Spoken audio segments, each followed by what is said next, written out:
नमस्कार मित्रांनो. मागील 3 वर्षापासून राज्यातील दूध व्यवसायाचे संपूर्ण नियंत्रण खाजगी संस्थांच्या ताब्यात गेलेले आहे. त्या खाजगी संस्था किंवा मोठ्या कंपन्या ह्या त्यांना हवे तसे सोयीनुसार भाव कमी जास्त करत असतात.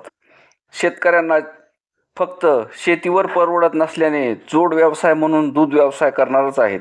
त्याशिवाय शेतकऱ्यांना पर्याय नाही याची माहिती या खाजगी संस्थांना असल्यामुळे शक्यतो शेतकऱ्याचे फक्त घरखर्च चालावा असाच भाव दुधाला दिला जातो.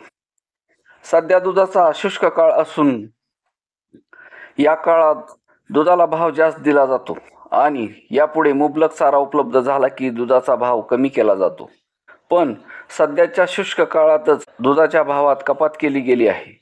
1 मे पासून बऱ्याच दूध संघांनी 32 ते 33 रुपये भाव द्यायला चालू केले आहे. म्हणजे 1 रुपया प्रति लिटर दुधाचा भाव कमी केलेला आहे.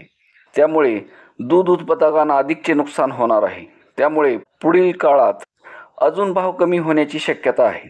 या विरोधात दुधाचे भाव कमी होऊनही गाई म्हशीच्या खरेदी दरात मात्र वाढ झालेली आहे. पण या महागाच्या गाई म्हशी खरेदी करून नवीन व्यवसाय चालू करण्याआधी या व्यवसायाचे पूर्ण गणित समजून घेणे गरजेचे आहे. गाई म्हशीच्या किमती वाढत असल्या तरी या प्रत्यक्षात फक्त गाभण आणि 4-8 दिवसावर आलेल्या गायीच्या किमतीतच फक्त वाढ आहे. भाकड जनावरांचा भाव हा खूप कमी आहे. या व्यवसायात वैतागून गेलेला दूध उत्पादक या भाकड जनावरांची विक्री करण्यासाठी गिराईक शोधतोय, पण या भाकड जनावरांना गिराईक खूप कमी आहे. राज्य शासनाने या दूध व्यवसायाकडे पूर्णपणे दुर्लक्ष केलेले आहे. फक्त निवडणूक काळात मतदानापुरते या व्यवसायाला प्रति लिटर 5 रुपये आणि त्यानंतर 7 रुपये अनुदान देण्याची घोषणा केली. प्रत्यक्षात 40% शेतकऱ्यांना या अनुदानाचा 1 रुपयाही मिळालेला नाही. ते शेतकरी अजूनही अनुदानाची प्रतीक्षा करत आहेत. हा व्यवसाय म्हणजे सध्या धरलं तर चावतंय आणि सोडलं तर पळतंय असा झाला आहे.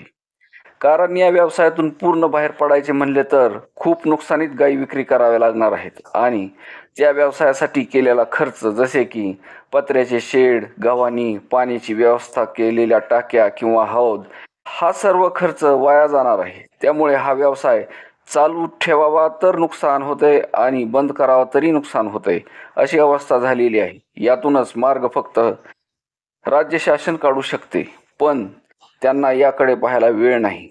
आता 4 वर्ष निवडणुकीपर्यंत ते विचारही करणार नाहीत. धन्यवाद.